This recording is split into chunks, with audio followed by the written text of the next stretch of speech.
सांस को रोक देने वाले एक बेपनाह मोहब्बत की कहानी। चेतावनी है कि दिल के मरीज इस कहानी को ना सुने और दर्द सहने की आदत ना हो तो भी इस कहानी को ना सुने। ये चेतावनी नहीं, हकीकत है। आपका एक लाइक और कमेंट मुझे नेक्स्ट वीडियो बनाने पर मजबूर करता है, तो प्लीज़ लाइक और कमेंट ज़रूर करें। और अगर आप चैनल पर नए हैं तो चैनल को सब्सक्राइब करना ना भूलें और साथ ही में बेल आइकन को प्रेस करके नोटिफिकेशन को ऑल पे सेट करें, ताकि आपको हर वीडियो का नोटिफिकेशन मिलता रहे जैसे ही हम एक नया वीडियो अपलोड करते हैं। लड़के ने ऑटो को रोकते हुए बोला, ए ऑटो रुक। तभी एक लड़की झल्लाते हुए बोली, पता नहीं कहाँ कहाँ से आ जाते हैं, एक तो देर हो रहा है, ऊपर से आराम से जूते की डोरी बांध रहा है। लड़का बोला, ये लड़की क्या बोली, फिर से बोल तो। लड़के ने पिछली सीट पर बैठते हुए कहा, आज तो तेरे बगल में ही बैठूंगा। लड़की ने एक तिरछी निगाह लड़के पर डाली। दोनों कुछ दूरी बनाकर बैठे थे। तभी एक मोटा आदमी आया और दोनों के जिस्म का मिलन हो गया। लड़की अलग होना चाहती थी, लेकिन उनके पास बैठा आदमी कभी कभी लड़की को देखकर मुस्कुरा देता था। उसे लगा था कि दोनों लवर हैं। लड़की को गुस्सा आ रहा था। इन दोनों के बीच घुटन महसूस करते लड़के ने कहा, क्यों बे, लड़की नहीं देखी क्या, घूर रहा है तभी से तू। उसके बाद उस आदमी ने कभी चेहरा घुमाकर लड़की को नहीं देखा। जल्द ही वो ऑटो से उतर गया। इधर लड़की राम राम कह रही थी। लड़के ने झल्लाते हुए कहा, ये क्या कह रही हो। लड़की बोली, मेरा एग्ज़ाम है 10 बजे से, देर हो रही है। लड़के ने समय देखा, 18 मिनट कम थे। फिर बोला, किस कॉलेज में है। फिर लड़की ने अपने कॉलेज का नाम बताया। लड़का हंसने लगा। लड़की बोली, क्यों हंस रहे हो। फिर लड़का बोला, इस ऑटो से तू वहाँ समय से कभी नहीं पहुँचेगी, ये वादा है मेरा। आपके राम भी नहीं पहुँचा पाएंगे। लड़की बोली, जले पर नमक मत छिड़को। फिर लड़का बोला, उतने देर से क्या कर रही थी। फिर लड़की बोली, देखो अगर हेल्प नहीं कर सकते तो प्लीज़ मुझे डिस्टर्ब भी मत करो। लड़का बोला, हेल्प कर सकता हूँ, तेरा बॉयफ्रेंड है, बुला ले उसे तुरंत। लड़की बोली, मेरा कोई बॉयफ्रेंड नहीं है।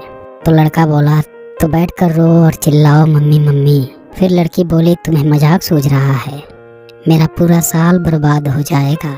ऑटो तेज चलाइए ना। फिर रोक दिए। ऑटो वाला बोला, मैडम पेट्रोल के लिए तो ऑटो को रोकना ही पड़ेगा। फिर लड़का बोला, एक उपाय है, तेरा साल बर्बाद नहीं होगा। लड़की बोली, अच्छा कौन सा।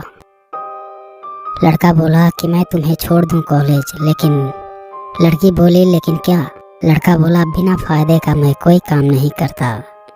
लड़की बोली, फायदा। लड़का बोला, तुझे मेरी एक बात माननी होगी। लड़की ने लड़के के इरादे को भांपा और कहा, नहीं। लड़का बोला, गलत मत सोच, तेरे को मेरे बाइक में पेट्रोल डलवाना होगा। फिर लड़की बोली, लेकिन मेरे पास तो उतने पैसे नहीं हैं। लड़का बोला, तो घर से ले आओ। लड़की बोली, ठीक है, लेकिन बाइक। लड़का बोला, अपना फ़ोन ला।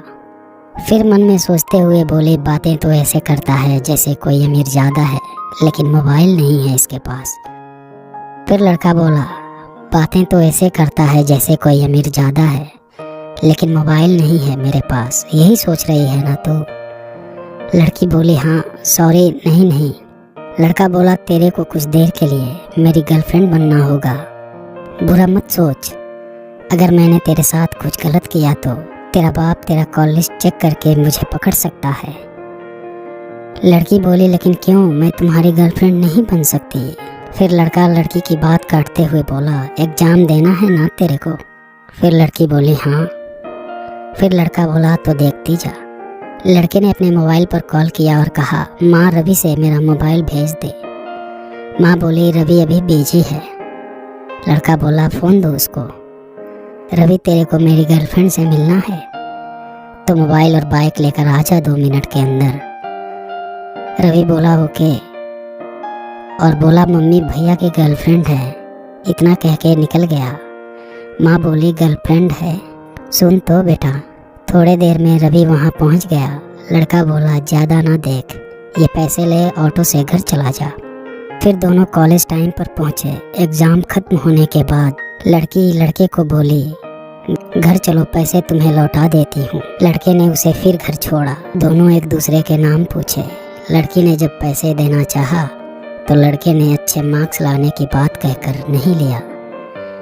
लड़की के पापा ने लड़के के बारे में पूछताछ की, फिर लड़के के बारे में सारी जानकारी इकट्ठा की। इधर रवि भी लड़की के बारे में सारी जानकारी इकट्ठा किया। फिर दोनों के घर वाले मिले और मन ही मन में शादी का विचार बनाने लगे।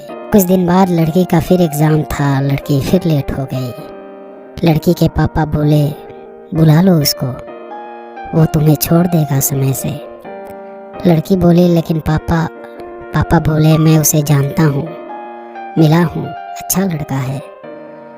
लड़की ने कॉल किया, फिर लड़के ने कुछ उल्टा बोला, लेकिन दोनों साथ गए।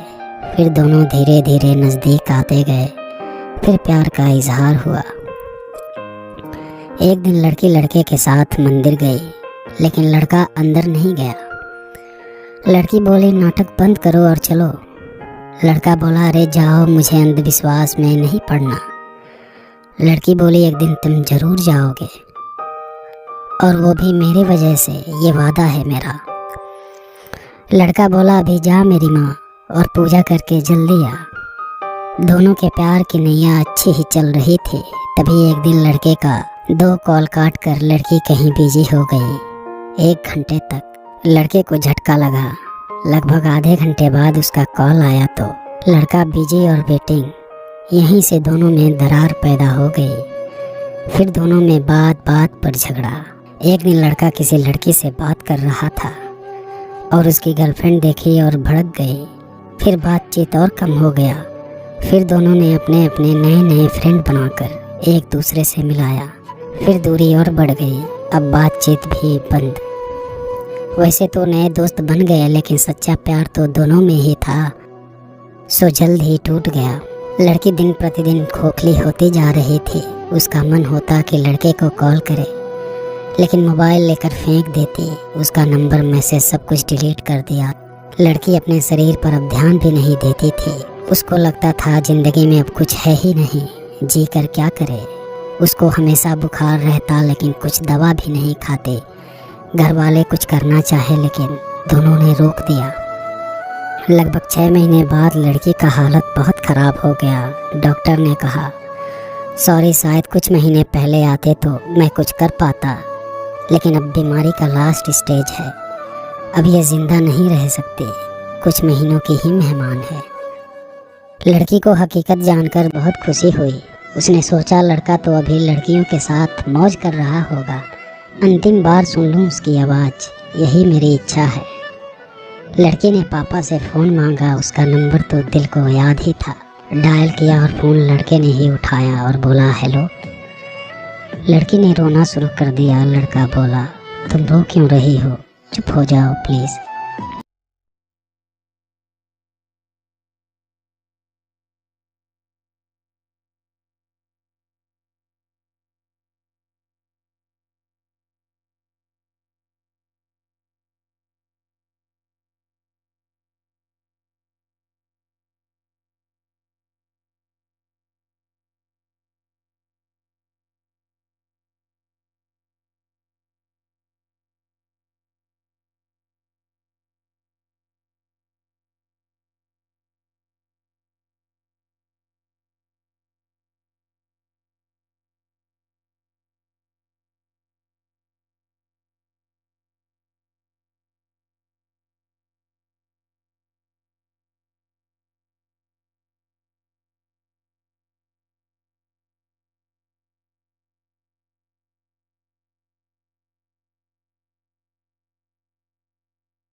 नहीं मानी। जब ज़्यादा रोक टोक किया तो लड़की को गोद में लेकर निकल गया। घर वालों ने बहुत ढूंढा लेकिन कहीं कुछ पता नहीं चला।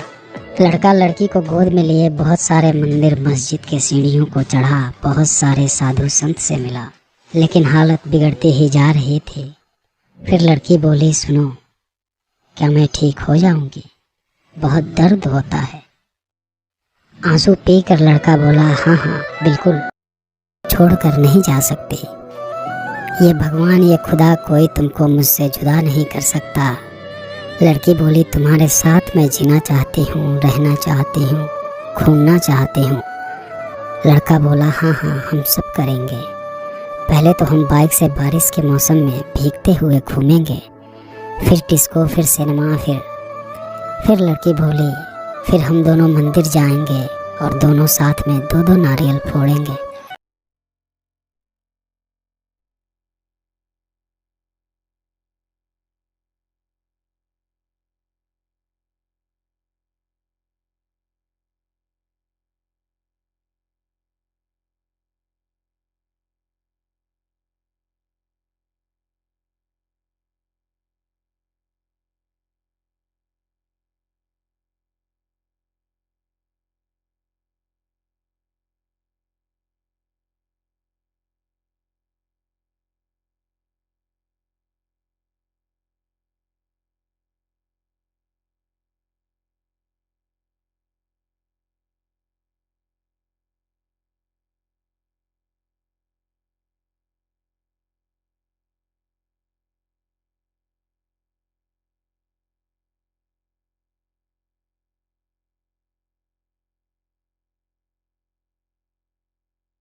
तेज बहाव आया और दोनों को दूर बहा ले गया, बहुत दूर, जहाँ से उन दोनों को कोई जुदा नहीं कर सकता था। ना जिस्म थी ना जान थी। अगर आप किसी से भी प्यार करते हैं तो उस पर शक ना करें और ना ही उसकी बातों को इग्नोर करें, क्योंकि ज़िंदगी का कोई ठिकाना नहीं है। और आपसे रिक्वेस्ट है कि अगर आप किसी से सच्ची मोहब्बत करते हैं तो आप अपने साथी को भी इस कहानी को एक बार ज़रूर सुनने के लिए कहें, क्योंकि मैं ये चाहता हूँ कि आप दोनों हमेशा खुश रहें और कभी कोई ताकत आपको जुदा ना कर सके। अगर आपकी भी ऐसी कोई लव स्टोरी है तो आप हमें इंस्टाग्राम पर भेज सकते हैं, लिंक डिस्क्रिप्शन में है। उम्मीद करता हूँ आपको ये कहानी पसंद आई होगी।